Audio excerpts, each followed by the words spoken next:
কাম্য? যদি আমার কোনো কথায় তোমরা মনে করে থাকো আমি দেশের বিরুদ্ধে কথা বলছি বা তোমাদের কর্মকাণ্ডের বিরুদ্ধে কথা বলছি, আমার বিরুদ্ধে মামলা করো, আমাকে গ্রেফতার করো, আমাকে শাস্তি দাও। আসসালামু আলাইকুম ওয়া রাহমাতুল্লাহি ওয়া বারাকাতুহু। ফান্দে পড়িয়া ফজু পাগলা এখন কান্দে। ফজু পাগলাকে অনেক আগে থেকে আমরা বলে আসছিলাম যে আপনি যেগুলো বলছেন, যে কথাগুলো বলছেন, এই কথাগুলো কোনো ভিত্তি নেই, বরং এই কারণে আপনার অনুশোচনা হবে, আপনি অনুতপ্ত হবেন এবং নিজেই এমন বিপদে পড়বেন তখন মানুষের কাছে মাপ চেয়েও আপনি কোনো কুল কিনারা পাবেন না। আমি নিজে কথাগুলো বলেছিলাম। আজকে ঠিক এই জায়গায় এসে পৌঁছেছেন এই ফজলুর রহমান। তার একটা গ্রহণযোগ্যতা ছিল, কারণ সে আওয়ামী লীগের বিরুদ্ধে কথা বলতো, আওয়ামী লীগের সুবিধা থাকা সত্ত্বেও বা বিভিন্ন কারণে হোক সে বিএনপি করে, তো তার একটা গ্রহণযোগ্যতা এবং পাশাপাশি তিনি মুক্তিযোদ্ধা। কিন্তু 5 আগস্টের পর তার এই বিতর্কিত মন্তব্য, বিতর্কিত বক্তব্যের কারণে সে কতটা ফালতু বা কতটা অসম্মানজনক হয়েছে এটা 2-1 দিনে আমরা দেখতে পেরেছি। বাংলাদেশের সবচেয়ে বিদ্যাপীঠ ঢাকা বিশ্ববিদ্যালয়ে তার ছবিকে জুতা মারা হয়েছে, তার পুরুষলিঙ্গ পুড়িয়ে দেওয়া হয়েছে। তো এগুলো কোনো নতুন বিষয় না, আমরা সকলে জানি। তো আজকে ফজলুর রহমান একটা সাক্ষাৎকার দিয়েছেন, সাংবাদিক সম্মেলন করেছে তার সন্তান এবং স্ত্রী নিয়ে। তিনি সেখানে বলেছেন তিনি জুলাই গণঅভ্যুত্থানকে কালো শক্তি বা এমন কোনো কথা বলেননি যেটা আসলে অপরাধ, যেটা আসলে অপরাধযোগ্য। যদি বলে থাকেন তাহলে তিনি ক্ষমা চাইতে তার কোনো সমস্যা নেই। দর্শক, জুলাই গণঅভ্যুত্থানকে সে কালো শক্তি বলেছে, সে বলেছে এটা সে বলেনি। আমরা দেখব তিনি কি বলেছিলেন। আসলে যারা 5 আগস্ট ঘটাইছে কালো শক্তি, সেই কালো শক্তির নাম হলো জামাত ইসলাম, এবং তাদের যে অগ্রগামী শক্তি তার নাম হলো ইসলামী ছাত্র শিবির, যাকে সার্জিস আলমরা যারা এইটার অভিনয় করছে, 5 আগস্টের অভিনেতা যারা, আমি তাদেরকে নেতা বলতে আর চাই না, তাদেরকে আমি অভিনেতা। আপনারা স্পষ্ট শুনতে পারলেন, কালো শক্তি এই ঘটনা ঘটিয়েছে এবং হাসিন সাজ্জাদ যারা আছেন এরা সবাই অভিনেতা। অর্থাৎ তিনি জুলাই গণঅভ্যুত্থানকে কালো শক্তি বলেন, এটা স্বীকার করা মানি, অর্থাৎ তিনি এটা এখন বলতে চাচ্ছেন না যে তিনি এটা বলেছেন। তিনি ক্ষমা চাইতে প্রস্তুত, তার ইশারা এটা কিন্তু স্পষ্ট হয়েছে। তো এখন ক্ষমা চেয়ে আপনি কি করবেন? আপনার যা হওয়ার সেটা তো হয়ে গিয়েছে। এখন ক্ষমা চাওয়া মানে হচ্ছে আপনি দল থেকে যেন বহিষ্কার না হন, আপনি যেন এখন আর গ্রেফতার না হন, এটার জন্য আপনি ক্ষমা চাচ্ছেন। কিন্তু ক্ষমা চেয়ে কি আপনি পার পাবেন? ক্ষমা চেয়ে কি আপনি এখন নিষ্পাপ হয়ে যেতে পারবেন? কখনই নিষ্পাপ হবেন না। আজকের এই বক্তব্যে তিনি কিছু অভিযোগ করেছেন, সে অভিযোগ কিন্তু মিথ্যা, এটা নিয়ে একটু কথা বলি। তিনি বলেছেন ফ্রান্সে থেকে 2 জন ইউটিউবার তাকে নাকি হত্যার হুমকি দিচ্ছে। আমি জানা মতে ফ্রান্সে 2 ইউটিউবার না, বরং একজন ইউটিউবার আছেন, আমাদের সকলের জনপ্রিয় একজন ব্যক্তি পিনাকি ভট্টাচার্য। তিনি হত্যার হুমকি দিয়েছেন। হয়তোবা তাকে অনুশোচনার জন্য কথা বলেছেন, তাকে শুধরানোর কথা বলেছেন এবং বিএনপিকে বলেছেন তার বিরুদ্ধে যেন ব্যবস্থা নেওয়া হয়। এই সমস্ত কথা তো বাংলাদেশে অনেকেই অনেক দিন ধরে বলে আসছে।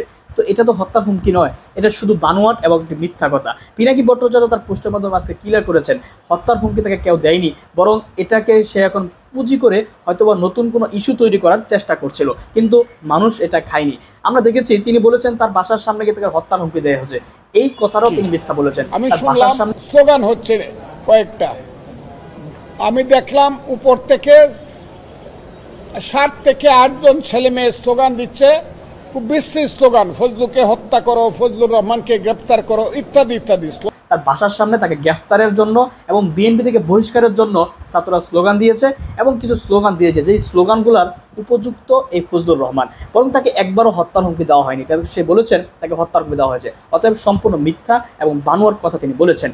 তো আজকের মূল বিষয় নিয়ে আমি যেটা কথা বলতে চাই, এই ফজলুর রহমানরা এতদিন পর্যন্ত তাদেরকে কিছু বলা হয়নি, তাদের বিরুদ্ধে সরকারও ব্যবস্থা নেয়নি একটা কারণে, আর সেই বিষয়টা আজকে ফজলুর রহমান আরও স্পষ্ট করেছেন। চলুন আগে সে বক্তব্য একটু শুনি। জামাত যদি আমার কথার উত্তর দিতে পারে, আমি তাদেরকে বারবার চ্যালেঞ্জ করছি, আসেন। আমি তো আমিরকেও চ্যালেঞ্জ করছি, আসেন আপনারা বসি, আপনারা কোন মুক্তিযুদ্ধের ব্যাপারে কি বলতে চান, আমি এই ব্যাপারে কোনো কম্প্রোমাইজ করব না। মুক্তিযুদ্ধের ব্যাপারে আমি কোনো কম্প্রোমাইজ করব না, আমি যেভাবে বুঝি সেইভাবে কথা বলবো। যদি কোনো অন্যায় কথা বলি তারা আমার নামে মামলা করবে, আমি জেলখানায় যাব, কথাটা খুব ক্লিয়ার। কিন্তু মুক্তিযুদ্ধের ব্যাপারে আমি কোনো কম্প্রোমাইজ বা আমি কোনো আপোষ করব না। দর্শক, বক্তব্য শুনেছে, তিনি বলেছেন মুক্তিযুদ্ধ 71 নিয়ে কোনো কিছু ছাড় দেওয়া হবে না, অর্থাৎ যারা এটার বিরুদ্ধে বলবে তারা তিনি তাদেরকে ছাড় দিবেন না। আচ্ছা বলেন তো, আজও পর্যন্ত এই জুলাই যারা গণঅভ্যুত্থান করেছে তারা মুক্তিযুদ্ধের বিরুদ্ধে কথা বলেছে?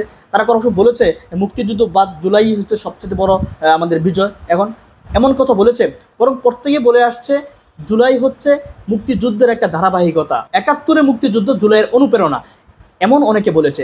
কিন্তু মুক্তিযুদ্ধ বাদ, মুক্তিযুদ্ধ কিছুই না, মুক্তিযুদ্ধকে বিভিন্ন রকমের কটূক্তি, আমার মনে হয় না বাংলাদেশের কোনো স্বাধীন নাগরিক এমন মন্তব্য করবেন। বরঞ্চ এই ফজলুর রহমানরা এই মুক্তিযুদ্ধকে ইস্যু করে মুক্তিযুদ্ধকে ইস্যু করে এই গত 1 বছর আপত্তিকর বিভিন্ন বক্তব্য দিচ্ছে এবং বিভিন্ন মন্তব্য করছে। অথচ বাংলাদেশের কোনো নাগরিক বা ছাত্র সমাজ, আমি মনে করি জাতীয় যে কোনো পর্যায়ের লোক ব্যক্তি কেউ মুক্তিযুদ্ধের বিরুদ্ধে কথা বলে না। মুক্তিযুদ্ধের বিরুদ্ধে যদি কেউ কথা বলে এটা কি জনগণ মেনে নেবে? এই মুক্তিযোদ্ধা তিনি কি মেনে নেবেন না নেবেন? আমরা মেনে নিব? সাধারণ মানুষ মেনে নিব? আমরা কি মুক্তিযোদ্ধাকে এই এনসিপি অস্বীকার করে বা জামাত ইসলাম অস্বীকার করে? জামাত ইসলাম নিয়ে বিতর্ক আছে, সেই বিতর্কের জায়গা। এই বিষয়টাকে মূলত মুক্তিযোদ্ধাটাকে ইস্যু করে এই ফজলুর রহমানরা সব কিছু বলে যাচ্ছে, সরকার কিছু বলছে না। এখনও যখন এই জুলাই অভ্যুত্থান সে কটূক্তি করলো, এখনও পর্যন্ত যখন তার বিরুদ্ধে ব্যবস্থা নিচ্ছে, কিছু সুশীলরা আসছেন বলতে যে মুক্তিযোদ্ধারা কোথায় যাবেন, মুক্তিযোদ্ধারা কি করবেন, মুক্তিযোদ্ধারা কী করে, মুক্তিযোদ্ধাদের বাতাস যায় না। যখন তারা কথা বলে, কথা বলার সময় তাদের কোনো ব্রেক থাকে না, কথা বলার সময় তাদের কোনো ব্রেক থাকে না। তারা কি বলছেন, কি বলা উচিত, কোনটা বলা উচিত না, এগুলো তাদের চিন্তা ভাবনা করা উচিত না? কই, আমরা তো দেখলাম না এই ফজলুর রহমান এতদিন এসব কথা বলতে। অর্থাৎ এই ফজলুর রহমানরা আওয়ামী লীগের মতোই মুক্তিযুদ্ধ নিয়ে বিজনেস করে, মুক্তিযুদ্ধ নিয়ে ব্যবসা করে, চেতনা বিক্রি করে, তারা টকশো করে চেতনা বিক্রি করে রাজনীতি করতে চায়। কিন্তু এটা তো 2025, একটা অভ্যুত্থান হয়েছে 24-এ, তারা মুক্তিযুদ্ধ বিক্রি করে 16 বছর খেয়েছিল, তাদেরকে তাড়িয়ে দেওয়া হয়েছে। আপনি এখন আবার নতুন করে মুক্তিযুদ্ধ করতে আসছেন। পুরান ফকিরে বাদ পায় না, নতুন ফকিরের আমদানি। আমরা স্পষ্ট বলে দিতে চাই, আমি বলতে চাই যে মুক্তিযুদ্ধ হচ্ছে আমাদের মেইন খুঁটি।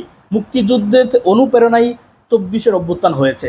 মুক্তিযুদ্ধকে আলাদা করে দেখার কিছু নাই। মুক্তিযুদ্ধ হচ্ছে আমাদের অনুপ্রেরণা। 71-এ মুক্তিযুদ্ধ হচ্ছে আমাদের সাহস, আমাদের শক্তি। এটার বিরুদ্ধে কেউ বলবে না। কিন্তু যখন আপনার বিরুদ্ধে কথা বলা হবে, যখন বাংলাদেশের অভ্যুত্থান নিয়ে কথা বলা হবে, আওয়ামী লীগের বিরুদ্ধে বলা হবে, শেখ মুজিবের বিরুদ্ধে বলা হবে, তখন যদি আপনি মনে করেন যে এরা মুক্তিযুদ্ধ বিরোধী বলছে, তাহলে আপনি বলবো যে আপনি একজন আওয়ামী লীগের দালাল। তখন আপনাকে বলতে হবে আপনি স্বৈরাচারের দালাল। মুক্তিযুদ্ধ মানে শেখ মুজিব না, মুক্তিযুদ্ধ মানে জিয়াউর রহমান না, তারা মুক্তিযুদ্ধের একটা অংশ। বাংলাদেশের এমন হাজার হাজার মানুষ রক্ত দিয়েছে, তাদের নিয়ে তো আমাদের কোনো কথা নেই। তাহলে তাদেরকে নিয়ে কেন কথা? মুক্তিযুদ্ধ, জিয়াউর রহমান এবং শেখ মুজিবুর রহমান, তাদেরকে নিয়ে বিতর্ক আছে, থাকতে পারে, এটা ব্যক্তি বিতর্ক। কিন্তু মুক্তিযুদ্ধ একটা দেশের বিষয়, একটা সামষ্টিক বিষয়। এই সামষ্টিক বিষয়টি তো কেউ অবহেলা করার কোনো প্রশ্নই আসে না। যাই হোক প্রিয় দর্শক, এই সামনে যারা রাজনীতি করবে, যারা মুক্তিযুদ্ধ নিয়ে চেতনার ব্যবসা করতে চায়, তাদের এই ফজলুর রহমানদের কাছ থেকে শিখতে হবে, ফজলুর রহমানের কাছ থেকে শিক্ষা নিতে হবে যে চেতনার রাজনীতি, চেতনা বিক্রি করে আর এই দেশে রাজনীতি করা যাবে না। চেতনা বিক্রি করে এই দেশে আর বড় কিছু পাওয়া যাবে না। ওই দিন শেষ। হাসিনা গেছে, 5 আগস্টের পর এটা ক্লোজ হয়ে গিয়েছে। ফজলুর রহমান দেখতেছেন না, আজকে কান্না জড়িত কণ্ঠে সে আসছে, সে এসে বলতেছে আমি যদি ভুল করে থাকি আমি ক্ষমা চাইব। এবং যেই বাচ্চারা যারা আন্দোলন করতে তার বিরুদ্ধে স্লোগান দিয়েছে, তাদেরকে মাসুম বাচ্চা বলতেছেন, তাদেরকে বলতেছেন খুব আদরের সন্তান। কেন এখন আপনি আপনার সুদবুদ্ধি উদয় হলো? এখন আপনি কোথা থেকে আসলেন? এই কথাগুলো আপনার আগে মনে ছিল না? এখন আপনার বাসার সামনে বিক্ষোভ, আপনি গ্রেফতার হবেন, দল থেকে স্থায়ী বহিষ্কার হবেন। এখন আপনার বাতাস গিয়েছে যে এখন তো আমার অবস্থা খারাপ হয়ে যাবে। এখন আপনি আসছেন কান্না জড়িত কণ্ঠে বলার জন্য আমার ভুল হয়েছে, আমাকে ক্ষমা করে দেন, সেই ভাইরাল সিদ্দিকের মতো।